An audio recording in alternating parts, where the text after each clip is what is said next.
प्रथम सर्व मीडियाचे आणि मीडियाच्या सगळ्या पत्रकार बांधवांची प्रथमतः मी लिंगेश्वर देवस्थानच्या वतीने प्रथम हार्दिक स्वागत करतो।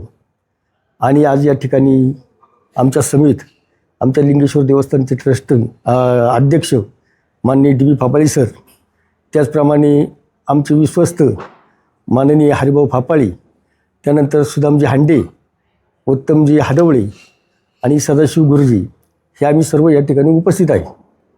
लिंगेश्वर भगवान यात्रा ही पूर्णपणे आता तयारी आमची जवळजवळ 70 ते 80% पुढे झालेली आहे। उद्या पूर्ण तयारी झालेली आहे आणि सर्व पद्धतीने सर्व सामूहिक अशा पद्धतीचे आमचे तिथली कामं झालेली आहेत। आणि आता यात्रा नुकतीच आता 2 दिवसावर आलेली आहे गुरुवारी। या निमित्ताने राज्यभर याची प्रसिद्धी माध्यमातून प्रसिद्धी व्हावी याकरता आम्ही खऱ्या अर्थाने तुम्हाला या ठिकाणी आलेलो आहे। ह्या लिंगेश्वर देवस्थानच्या बाबतीत जर विचार केला तर हे डी.बी. फापाळे सरांनी ज्यावेळेला ही ट्रस्ट स्थापन केली तेव्हापासून हिची भरभराटी सुरुवात झाली। आणि ह्या देवस्थानच्या बाबतीत महाराष्ट्र शासनानं याची चांगल्या पद्धतीने दखल घेतलेली। पहिले मीडियाला आम्ही मला वाटतं सह्याद्री या न्यूजला आमची यात्रा त्या काळामध्ये पूर्णपणे दाखवली गेलेली होती आणि अशा अनेक चॅनलच्या माध्यमातून आमच्या यात्रेला प्रसिद्धी मिळाली। आणि असे महाराष्ट्र राज्यामध्ये फक्त लिंगदेव या ठिकाणच्याच यात्रेमध्ये सुंदर आणि चांगल्या पद्धतीनं ही आखाडीचा कार्यक्रम पाहायला मिळतो। ह्या ठिकाणी रामायण, महाभारत, त्याचप्रमाणे अशा अनेक पात्रांचे त्या ठिकाणी आपल्याला दर्शन घडतं। आणि लिंगेश्वराच्या बाबतीत जर बोलायचं ठरलं तर आपण 12 ज्योतिर्लिंगांमधून जरी फिरत आलो आणि लिंगेश्वरापाशी जर तुम्ही येऊन उभे राहिले तर तुम्हाला एक नाविन्य आणि वेगळं चैतन्य तिथं निर्माण होईल। असं ते एक लिंग आहे। त्या देशामध्ये अशा स्वरूपाचं लिंग ज्या बाकीच्या ठिकाणी कुठं पाहायला मिळत नाही असं ते लिंगेश्वर माध्यमाचं असल्यामुळे महाराष्ट्र राज्यातून अनेक असे भाविक 12ही महिने त्या ठिकाणी यात्रेला दर्शनासाठी येत असतात।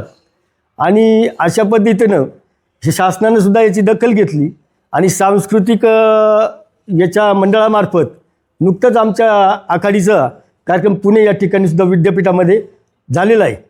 आणि आता बी याच्या अगोदरही आपल्या कैलासवासी माननीय नामदार मधुकर पिचड साहेब यांच्या माध्यमातून सुद्धा त्या ठिकाणी विकासाच्या कामांची चांगल्या प्रमाणे विकासाची कामे झाले। यानंतर आत्ताच नुकतेच आपले आमदार माननीय डॉक्टर किरणजी लामटे साहेब यांच्याही माध्यमातून त्या ठिकाणी कामे चालू आहेत। जिल्हा नियोजनाचेही काही कामे चालू आहेत। त्यामध्ये आमच्या लिंगेश्वर देवस्थानच्या वतीने सुद्धा आम्ही चांगला तिथे हातभार लावून तर नुसतं शासनाचंच घ्यायचं हा आमचा विषय नाही, आम्ही स्थानिक पातळीवरती त्यामध्ये भर घालत असतो आणि त्या ठिकाणी भरीव असे चांगल्या पद्धतीचे कामं चालू आहेत। अशा पद्धतीनं आता 12ही महिने त्या ठिकाणी चांगले कामांचे स्वरूप चालू आहे।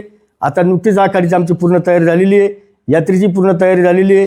हजारो लाखो लोक एका दिवसामध्ये येतात। तुम्ही प्रत्यक्षात तिथे येऊन पहा, सकाळपासून अगदी 7 वाजल्यापासून जी यात्रेला सुरुवात होते तर दुसऱ्या दिवशी 7 वाजेपर्यंत आमच्या त्या ठिकाणी यात्रा चालू असते। नंतर दुसऱ्या दिवशी आमच्या इथे कुस्तीचा हंगामा असतो, तो एकदम उत्कृष्ट पद्धतीने चांगला असतो। महाराष्ट्रामध्ये असे नावाजलेले चांगले केसरी पैलवान त्या ठिकाणी येत असतात। अशा पद्धतीनं मी अकोले तालुक्यात, अहमदनगर जिल्ह्याला व महाराष्ट्र राज्यातील सर्व जनतेला या यात्रेच्या निमित्ताने आग्रहाचं निमंत्रण देतो आणि तुमच्या सर्वांचे आभार मानतो।